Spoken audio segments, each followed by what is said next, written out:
minka garabkayga fadhiya maayinku muddooyinkii u dambeeyey wuxuu ku maqnaa safar dhinaca dibadda ah wuxuu soo laabtay dhowaan waxaanu fursad u helay inaanu maanta ka qaadno waraysi dhinacyo badan leh ugu horeyn gudoomiye ku soo dhawow Saab TV aad iyo aad baan u dhawahay aad baa u mahadsantiin gudoomiye aan muddo markii safar baad ku maqnayd intii aad maqnayd guux iyo sawaxan iyo qaylo badan ayaa ka soo baxday suuqa Waaheen taasoo la leeyahay jidadkii suuqa dhex marayay ayaa la iibiyay waxaana iibiyay maayirka arrinta maxaa iska difaacaysa horta marka hore waxaan horeysanayaa shacabkaygu iyagaana doortay madax baan u nahay runiya bemba wixii ay nagu dhaliilaa waa qaadanaynaa nin gurigiisa iska jooga cidna ma dhaliisho nimaan waxba qabanna cidima dhaliisho shaqada aan ummadan u hayno waajibaadkan weyn ee nasaareen ayaa keensanaya marar badan dhawaaqyo fara badan inuu shacabkayga ka yimaado taa dulsheeda ayaanu yeelanaynaa oo dul qaadanaynaa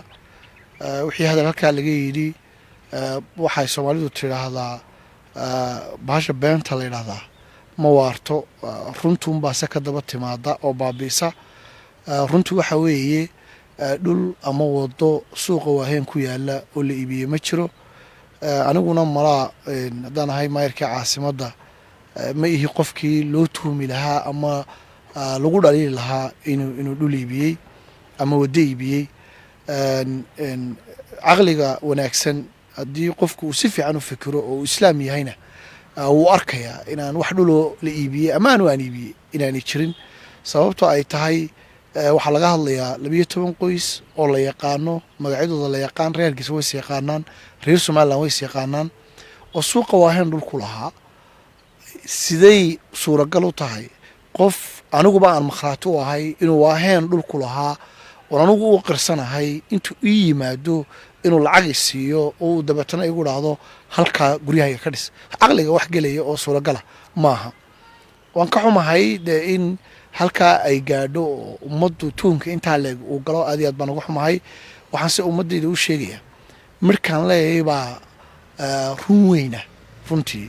haddii been la sheegayna ka daba tagaya wadooyin suuqa Waaheen ku yaala oo la iibiyey ma jiraan xaqiiqduna waxa weeye dadku waa laba nooco anigu xilkan umana soo doonan maayirna uma noqon inaan wadooyin iibiyo inaan wax ummadu leedahay qaato wala iga tahay marka dadkaygu laakiin de madaxnimada iska laho waa la istuumi karaa waa la isdhaliili karaa laakiin runtu waxa weeye dadkayga waxaan isku ogeyn run isu sheeg runtayda qaadanayaan waa run waa rasmi wax la iibiyey ma jiro wada la iibiyey ma jirto ummadana wanaageeda iyo waxeeda in loo ilaaliyo mooyaan annagu in waxay leedahay laga ciyaaro kuwa taageeraya mani wada tusaale walaal waxa kugu filan halkeennu fadhinaa waxay ahaan jirtay meel ummadu leedahay shalay isha lahayd nood garanaysaa maanta oo inu fadhinana isha leedahay waa la arkayaa annagu waxaan kuwa lex jecladaa leh meeshii ummadu lahayd bedelaya dayactiraya qurxinaya ummadda u ilaalinaya haddaa tagto iskuullo haddaa tagto degmooyin la dhisay waxaasoo dhan waa xoolo ummadeed oo la daryeelay oo la ilaaliyey oo dibadhis lagu sameeyey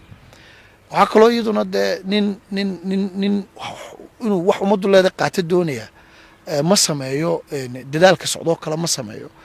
wax urursiga iyo maal urursiga iyo dadka waxoodoo la qaato iyo shaqo wanaagsan la qabtana labada la iskuma helo hantida maguurtada ee ummadan ilahayd aan ugu imi markii la keenay markaan maayirka noqday 130 ayay ahayd hantida maguurtada dawladda hoose maantana diiwaanka waxa rasmi oo ku jira ummadda aan u haynaa waa 1184 guri 250 guri oo dheeriya ayaa ku jira oo qaarkood ilaa siyaad bare aan qofka ku jiray inta loo tagay lagu oran ummadda ala gurigan cid ogeydna ma jirto de anagu waan soo ururana hantida ummadda waa soo ururana waa u xifteena waa u daryeeleyna waa u qurxinayna diiwaan baan u gelinayna registerkaasay ugu jirtaa marka anu waxaan qabaa shaqada aanu qabanayno iyo afcaashayada ayaa beeninaya wax kasto nalagu duray ama nalagu eedeeyay laakiin gudoomiye maxaa sababay in hadalkan xilligan soo baxba waxa keenaya shaqo kastoo la qabanaya meel kasta lagu dhaqaaqdo meel kasta geedkan biyaha waxaad ugu shubaysaa inuu cagaar noqdo haddii biyaha lagu shubi waayo uu qalalaya biyo markaad ku shubto uu cagaaraya shaqada la qabanaya dhawaaqa iyo sawaxanka iyo qaylada iyo tuhunka iyo wareerka gaadhisa midna waan jeclay de inaan saafo oo waxaan ku saafayaa in dadku la yaab ma laha waxaanay la yaab ku lahayn de xoogaal maaha dadka in loo warramo oo ay xog helaan oo xogta ay ku go'aan qaataan way fiican tahay markaan waxaan isleeyahay wax badan oo daniya wax badan oo beena waxa keenay malaa xog dhammaystiran baan dadkaas ahayn waxa kaloo jira dhulal badan oo caasimada ku yaalay oo la iibiyey gantaalihii booliiska xeradhiiftii maxay kabkii arrintaa maxaad kala socotaa de qaran baynu nahay qarankeenuna wuxuu leeyahay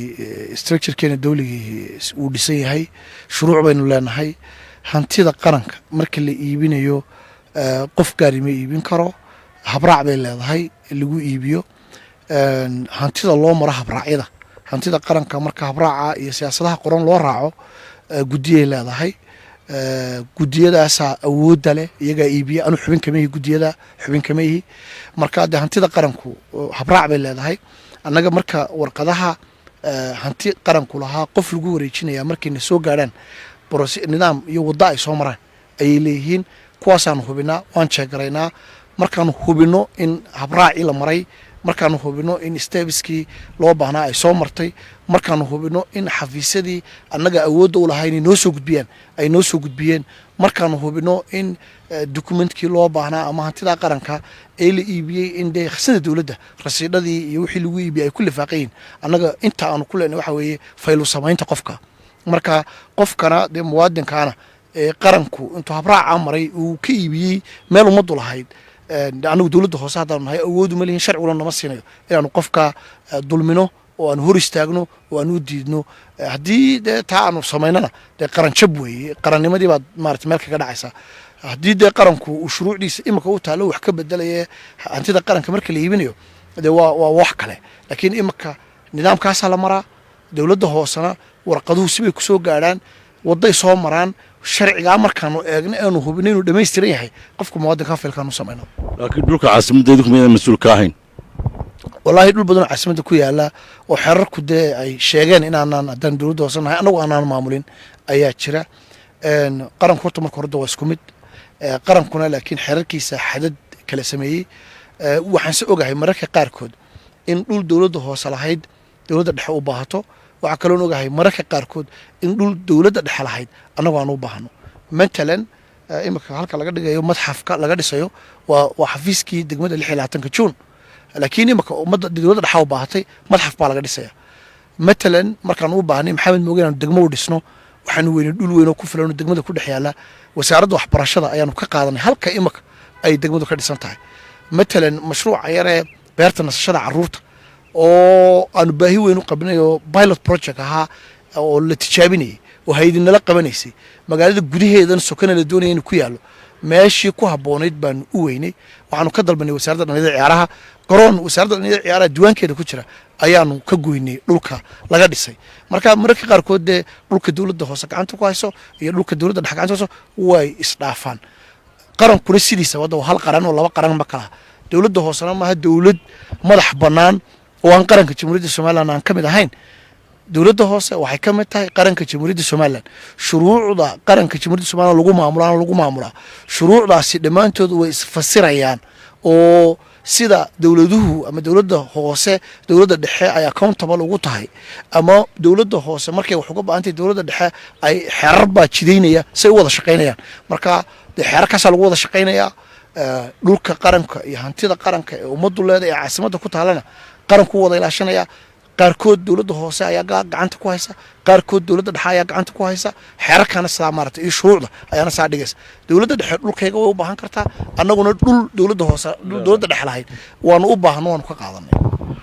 doorikeeya ama tala ma laydinka siiya marka guddigan qaranka ma dhulka loo saaray doonayaan dhul inay iibiyaan talahaan ma laydinka siiya maadaama caasimaddii tahay de guddigan iibinta hantida qaranka wuxuu la saaran howlaha aanu markii la sameeyey la magacaabay waxaan filayaa haddaanan qaldanayn in madaxweynihii hore jamhuuriyadda somalilan uu magacaabay guddiga de hadduu maayirkii caasimaddu xubin ka ahaa anna xubin baan ka ahaan la oo mas-uuliyad kasta guddi kastoo maayirka caasimaddu ku jiray anaa dhaxlay oo la wareegay marka guddigaanu xubin kamahi kumana jiro waa la yaqaanaa xubnaha guddigaasi dowladda hoose xubin kuma leh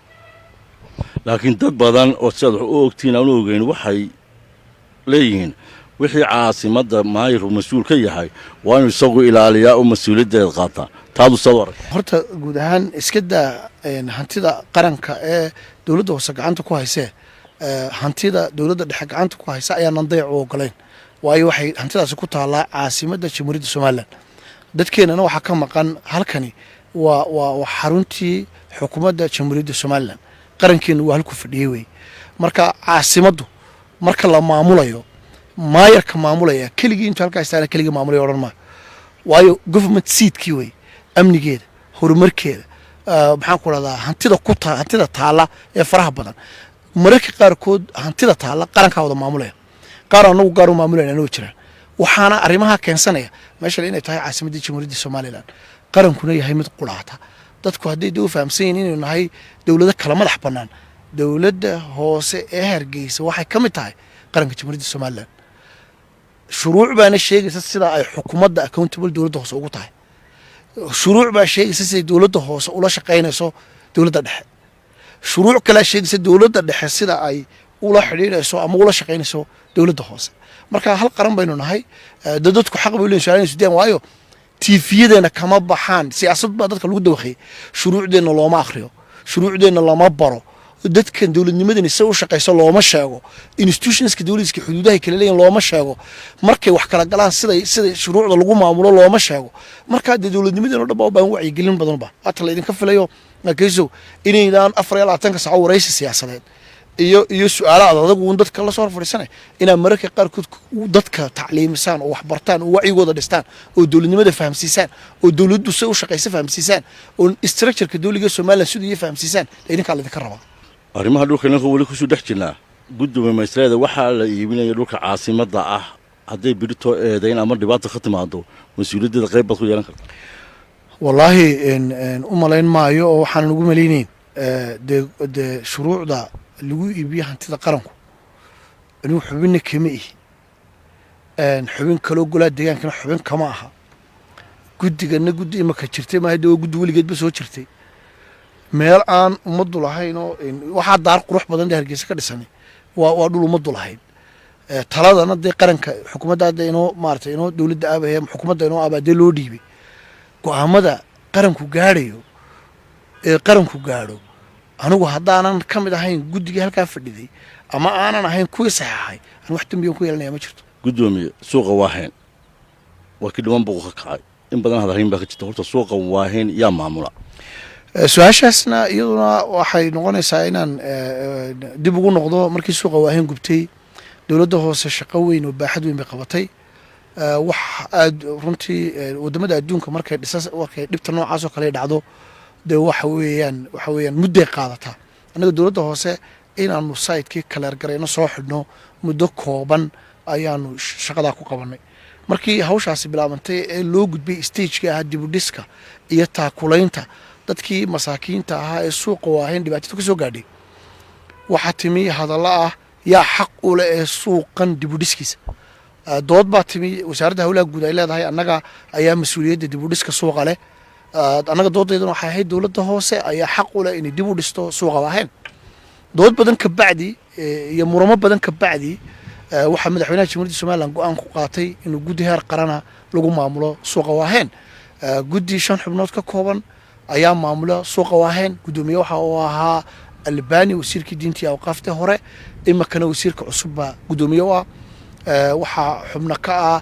barasaabka gobolka maayarka caasimadda wasiir ku-xigeenka ganacsiga iyo gudoomiyaha rugta ganacsiga waxaa sidoo kale iyaguna jira guddi kale oo la dhaha guddiga farsamo oo guddiga farsamo waxa weeye injineero aqoon u leh oo iyagu mas-uulka ah qaabka uu noqonayo suuqa waahayn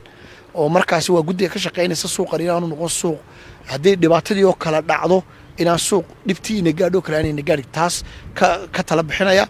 waa guddiga soo qaabaynaya qaabka uu ekaanayo suuqa waahayn waa guddiga u xil saaran markay noqoto dhismaha suuqa waahayn arrimaha farsamo aqooneed ee loo baahan yahay nimanka ka tala bixinaya marka labadaa guddigana markaa waxaa ku jira 3 injineer oo ka socda wasaaradda hawlaha guud oo ah injineer geedi cabdiqaadir iimaan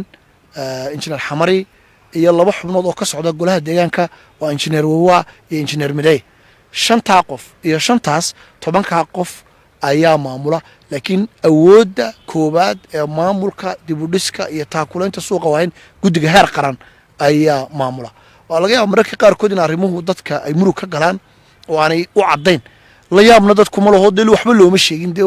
wacyiga lama dhisin dee laakiin dadku haddii dib u noqdaan guddiga markii la magacaabay miidiyahay ku jirtaa guddoomiyaheedu miidiyuhu ku jiraa shaqaday qabanaysay miidiyahay ku jirtaa guddi heer qaran baa soo maamushay dib u dhiska suuqa waahayn maantana maamulaysa go'aamada suuqa waahayn waxaa gaadha guddiga heer qaran go'aamada dib u dhiska suuqa waahayn maaha go'aamo dowladda hoose iyo maayarka caasimadda iyo golaha deegaanku ay iyagu maamulaan oo ay u madax bannaayeen waxaa taa laga wareejiyey markii wareegtada guddiga heer qaran la magacaabay la wareejiyey anigu xubin baan ka ahay guddiga heer qaran xubin baan ka ahay marka guddigaasaa maamusha aniguna xubin baan ka ahay xubnuhuna waa dadka aan sheegay guddi farsamaa jirta iyaguna waa kuwa aan sheegay 10 qof baa maamulo dib u dhiska suuqa waahayn wixii qalad ama dhibaato ka soo baxa ama buuqa idinku door ma u leedahay inaad qaban kartaan door baan u leenahay dee dadkeena waxaa ka qaldan maayarka caasimaddan xubin baan guddiga ka ahay intaan soo cararde suuqa ka odhan maayo waxbaa qaldan waxaad saas maaha shaqadu guddiga heer qaran dood baa ka dhex dhacda haddii qalad jirana lagu saxaya qaladka haddii wax waliba saxayina shaqada lagu wadayo marka guddigu dee waxay leedahay nidaam ay ku wada shaqayso waxay leedahay xilliya ay shirto waxay leedahay goobo ay ku shirto dee halkaasay dooda adag ka dhacdaa go'aamada guddigu gaadho iyagoo wax kale guddigu markay go'aan gaadho waa go'aan laakiin shaqada haddii qalad ku jiro dee halkaasaa maalmaha qaarkood waxa laga yaabaa intaanu 6 fadhiisano inaanu gobolku noogu dhaco si loo soxo haddii qalad jiro loo soxo marka insha Allah 24 baloog oo ka mid ah suuqa waahayn maanta ayay ku socotaa dib u rinjiintii iyo qurxintii oo alxamdulillah maanta aad ku farxaysaa qofka wadaniga ah ee wanaagsan uu ku farxaya waxa inoo haray waa block A na insha Allah ta'ala si wanaagsan oo fiican ayuu u dhismayaa ceeb la'aana insha Allah ta'ala qof waliba gurigii uu xaq u lahaa ayaa friis la siinayaa markuu heshiiska la galo dawladda hoose gelaya ku shaqaysanaya dawladda hoosena marka uu dhamaystirmo ee lagu wareejiyo waxay damaanad qaadi doontaa inay ilaaliso wadooyinka suuqa waahayn dib dambaysa inaanay u xidhmin oo dhibtii shalay dhacdo kale aanay dhicin imika suuqa waahayn guddi qaran baa gacanta ku haysta markuu dhamaado ee la dhamaystiro maamulkeeda idinka la idinku wareejinayso Soomaa harin de suuqa waahayn waa wuxuu kamid yahay suuqyada dalka magaalada ku yaalo dhanaga maamula markii stage-ka qaranku shaqadiisa dee uu mas'uuliyadiisa hayo ee dib u dhiska markay dhamaato annaga lagu soo wareejinayaa annaguna sidii awal baan u maamuli jirnay suuqaan u maamuleynaa laakiin waxaan ballan qaadayaa haddii ilaahay igu simo inta dunyada la joogaya way iska kooban tahay aniga oo maayara suuqyadii wadooyinkii suuqa waahayn dib uma xidhmayaan tii dhacdo kalena insha Allah dhici mayso waxaanay ku dhaceen baabuurteena dibdamisku waxay heli doonaan wadooyinkii oo furan oo ay ka gurman karayaan arrintaas qorshe cad baanu ka leenahay qorshe cad baan ka dejinaynaa nidaam gaarana waa u dejinayo shuruuc gaara oo suuqa lagu maamulo suuq wuxuu noqonayaa tusaale ah oo iska daa innaga ee Afrikada kale inta inoo timaado sida loo maamulaya wax laga barto waayo bini aadamku markay dhibaato ku dhacdo ee dhibaatadiina soo gaadhay kale ay soo gaadho waxbay ka bartaa 10 baan ka baranay suuqaasi kuma noqonayo sidoo ahaan jiray markuu dhamaado sidoo ku dhamaado ee freeze kula wareegnaa lagu maamulaya lagu ilaalinaya haddaanu ku guul daraysanana ummadda la sugumeynay inta haligmayaan intaan u yeernaan u sheegayna inaan ku guul daraysanay oo shaqada ay hadaan qabana wadooyinkaas dib u maxdhamayaan ana ballan qaaday in badan intii ololahaaga aad xilka qaban waxaad ku ololaysay waa inaan noqdaa maayirka caasimadda qofku markuu dibadda ka joogo kursiga markuu ku fadhiisto waa kalaba kursiga waa ku fadhiisatay maxaad niyadda ku hayn aad kala kulantay markii hore aad filaysay warda qofku markuu shaqada qaranka dibadda ka joogo waanan filayaa saaxiibadayda weli aan shaqada qaranka qabanay aniga ila midka ah shalayba anuba iyagu kalaanaha dibadda ka jooga war maalmuhu way kala duwan horta intaas waa iga fariin maanta dibadda joogtaa anna shalay dibaddan joogay qofkaan ahaabaa too dembi ma lihid laakiin in wax loogu noqdo wey marka dibadda joogta saad wax u arkayso maaha markaad gudaha soo gasho taasoo macnaheedu yahay fahamka matalan anigu markii aan doonayay inaan maayarka caasimadda noqdo dee qodob kasta iyo article kasta oo ka mid a xeerarka lagu maamulo caasimadda dee from a to z ma wada dhammayn karay sidoo concept guud baad ka qaadanaysaa laakiin maad kursiga fadhiisato xaaladdu sidaad moodaysay way ka duwan tahay expectationka iyo filitaankuna aad buu uga duwan yahay waxaan se anuu isleeyahay wixii aan islahaa markaan dibadda joogay waad qabanaysaa waan qabtay intii badnayd dee muddona weli waan haystaa 2 sano iyo bar baa ii hadhay insha allah waan qaban doonaa laakiin su-aashaada jawaabteeda waxa weeye kaysow marka xilku iga dhammaado ee aan dibadda ku noqdo ma noqonayo cabdikariinkaan ahaan jiray waayo intaan mas-uuliyaddan hayay waayo aragnimo badan ma dhaxlay marka markaan noqdo een dee qof shiciba noqdo sidii aan wuxuu duri jiray iyo si aan u hadli jiray si ka duwan ayaan waayo qofka mas-uulka ah ee ammaanada ummadda haya ee dadaalaya wuxuu u baahan yahay in lala qabto wuxuu u baahan yahay in talada hoos laga siiyo wuxuu u baahan yahay inaan niyaddiisa in la ilaaliyo waayo arrimahaasi waxay xidhiir la leeyihin qofka performancekiisi bay xidhiir la leeyihin marka labadu kala duwayn aad iyo aad buu kala duwayn waxaan markaan dibadda joogay expectationkaan haystay iyo waxaan aaminsanaa iyo markaan halkan imi aad buu kala fogeyn laakiin waxaan ku dadaalaya inaan labada is-cunsiiyo oo waxaan la imi iyo expectationkaygii iyo mas-uuliyaddan hayo inaan is-cunsiiyo waana ta keenaysaa wax badan inay inoo qabsoomeen anigu saacado badan shaqeeyo dhibti doonta hay soo gaadho inuu bini aadan baan ahay intaan shaqayn karaa iska kooban laakiin haddana waxaan isleeyahay waxay i geysiisay markaan gudaha soo galay inaan marka waxaan islaadee shaqeero 8 saacadood la qabto oo kooban baad ayaad qabanaysaa qorshaheeduna cad yahay laakiin caasimadii la maamulaa hawl fudud maaha laakiin waxaan isleeyahay way caawisay dibadda markaan joogay sidaan u fikirayay iyo expectationkaygii markaan imi dee rag la toli bay tala joogtaa markaan imi anay dee ila taallaa waan dadaalayaa naftaan dul dhigayaa wax badan baana filitaankaygaan dibadda kala imi aawadeed ku hagaagay oo ku qabsoomay oo guul lagu sameeyey waana sababta keenaysa dee in hargeyso tamarteeda iyo cashuurteeda yar in yar oo dadku ka mahad sheegtaan inaanu ku qabanno maxaad ka xasuusan kartaa muddadaa kooban aad joogta kursiga arrimi kugu adka ama kugu yaabka badna ama kugu culayska badna ay ku soo maraan dee horta markaad mas-uulada tahay waxaad qaadanaysaa go-aamo aad u waaweyn oo qof yaroo miskiina oo guri yar yabyabay oo lagu yidhi halkan waddo maaha oo deetana taagay ayaad go-aan ka qaadanaysaa ileen waddadu iyada lafteedu xuquuq bay leedahay in la ilaaliyay doonaysa go-aan baad ka qaadanaysaa waad amraysaa in fulin lagu sameeyo dee waddadii waad furaysaa qalbi jabka qofka iyadoon cille kaga tegay inoon dhul siinayno oon meel kale u rarayno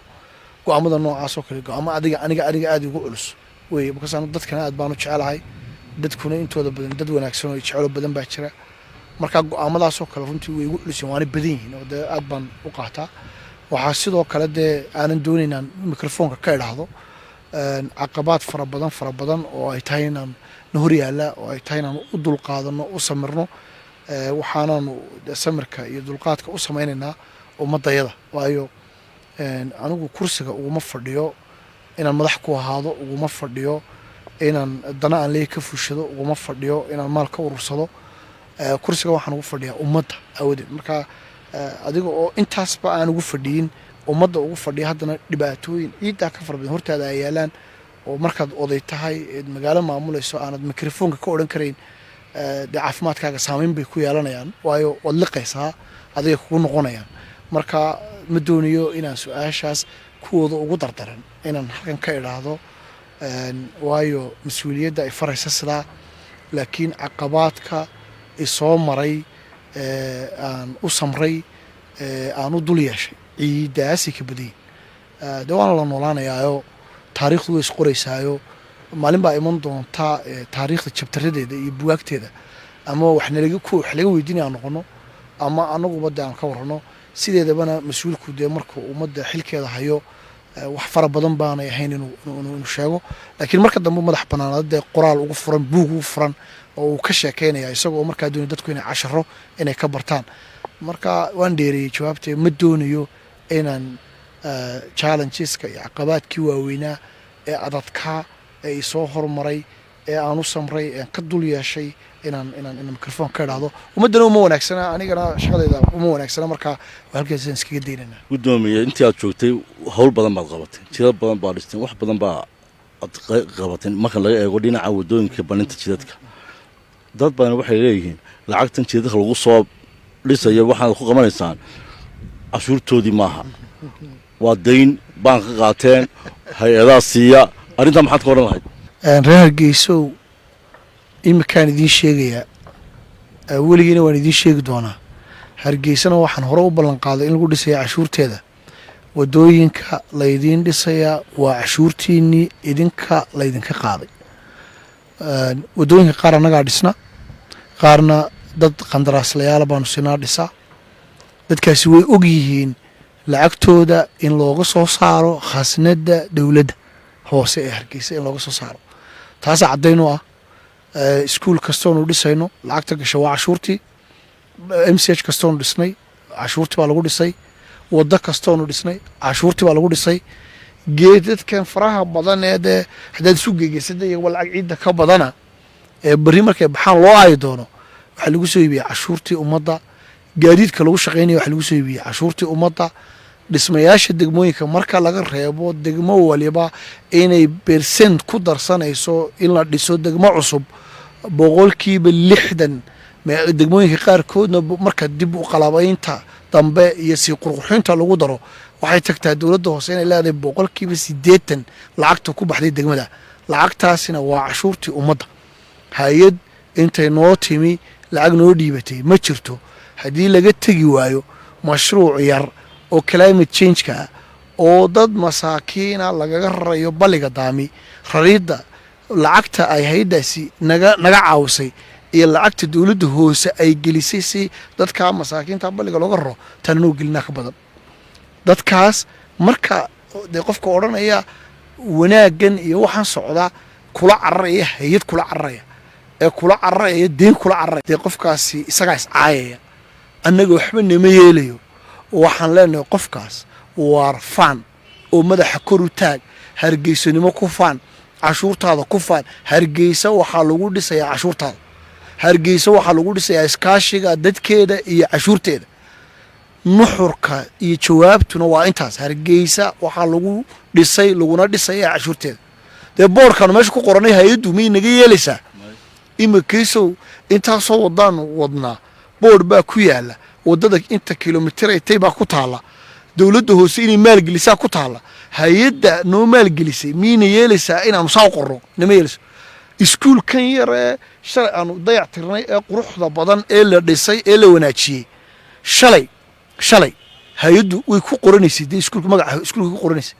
dee miyay naga yeelaysaa inaan lagu qorin? iskuullada intaan anagu dhisnay midhiya labada iyagu dhiseen dee magacoodaa ku xardhan.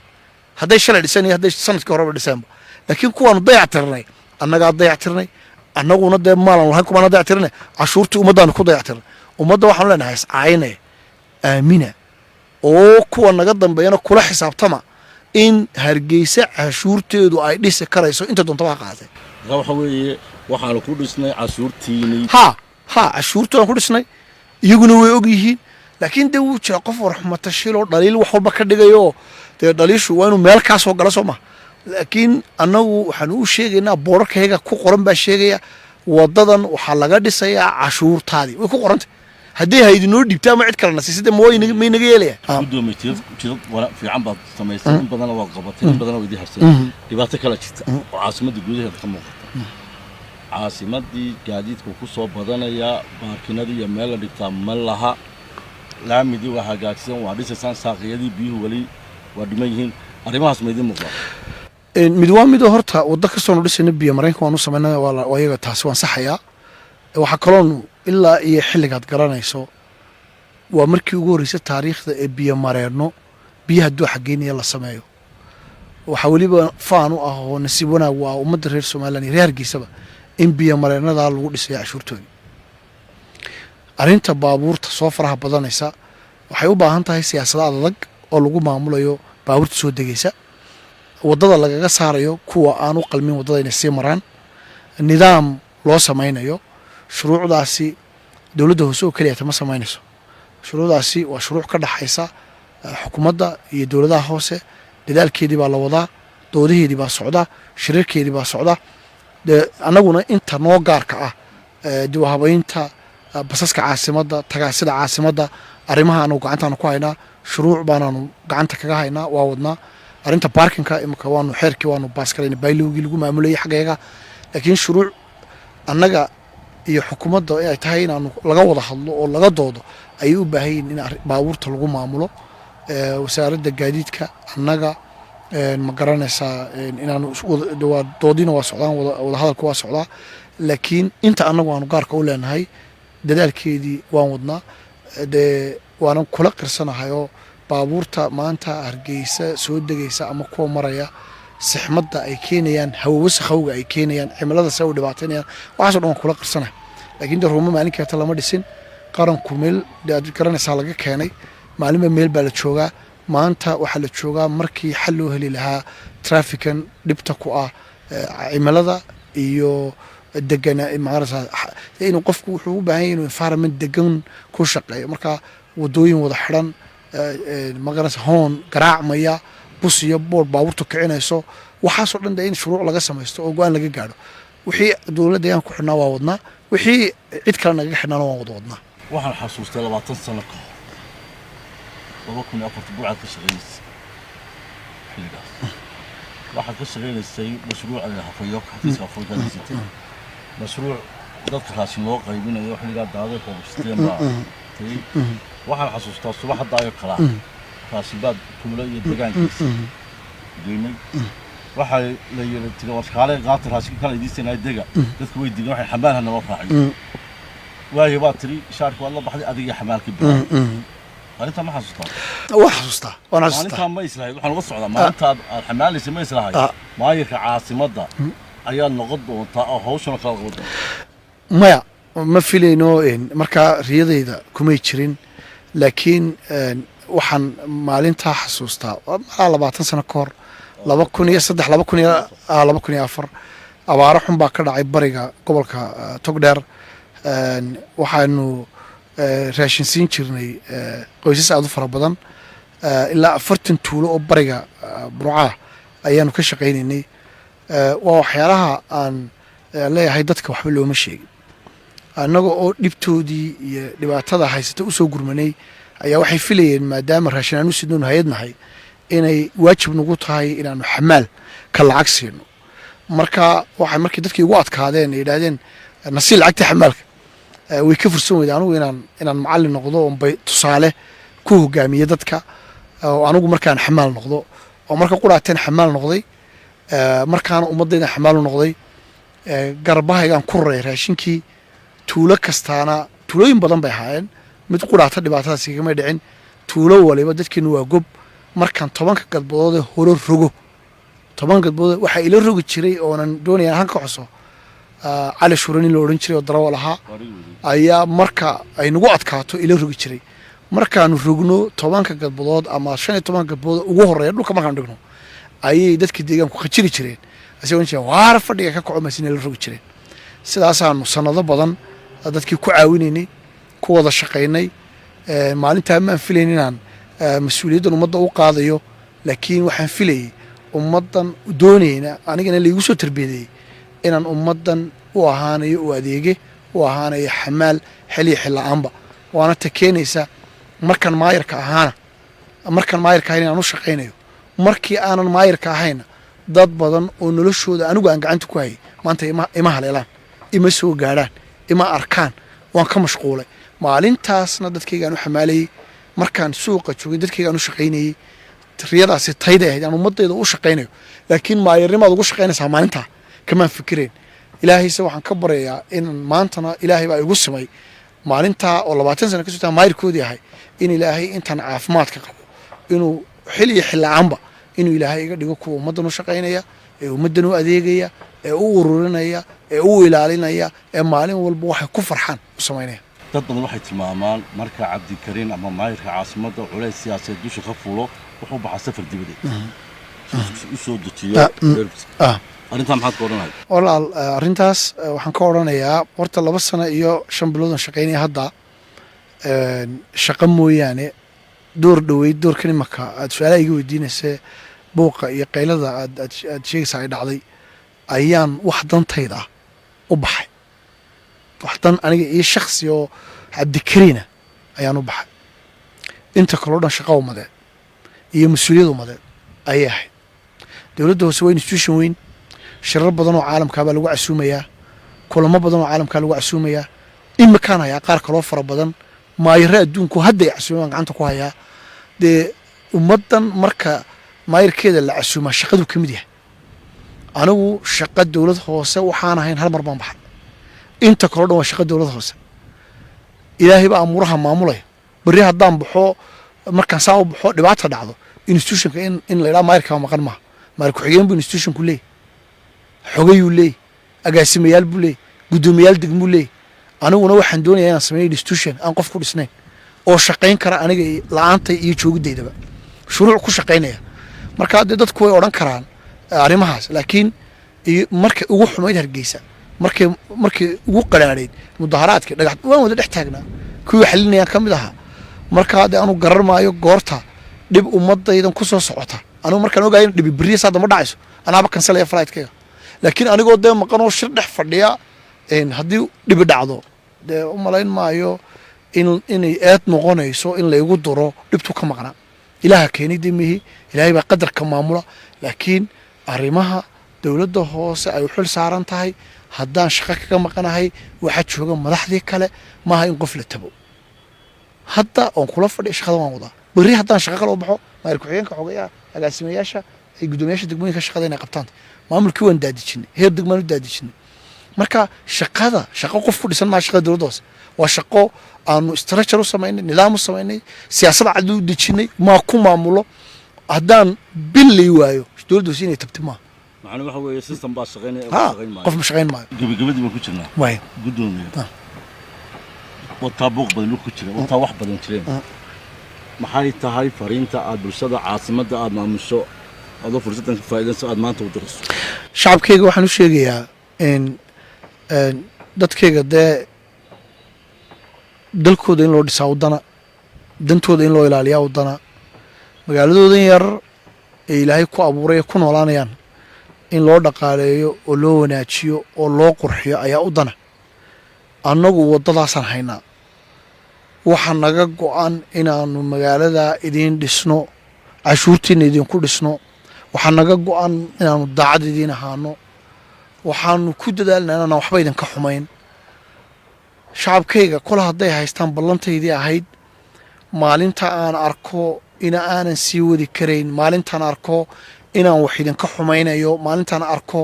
halkaan dhigay inaanan kasii qaadi karahayn anaa u ballan qaaday ummadayda inaan ammaanidooda u celinayo kursiga xoog kuma fadhiyo nin kursi madax marayoo kursigan jecella ma ihiyo iyaba way yaqaanaan war u adeega anigu waan idiin adeegaynaa waanu idiin shaqaynaynaa war qofka madaxda ah ama madaxdiina u naseexeeya waa sax u kaalaya waa sax qaladka ka qabta waa sax laakiin dhaqankan cusub ee somalilan aanay la qabin ummadda kale ee soomaaliyeed ee t v-ga uun lala taagan yahay hadalka iyo hugunka iyo qaylada waxa ka fiican oo shacabkii ku odhan lahaa waar waxaa jira foramyo iyo kulamo inoo furan oo lagu kulmi karo lagu tashan karo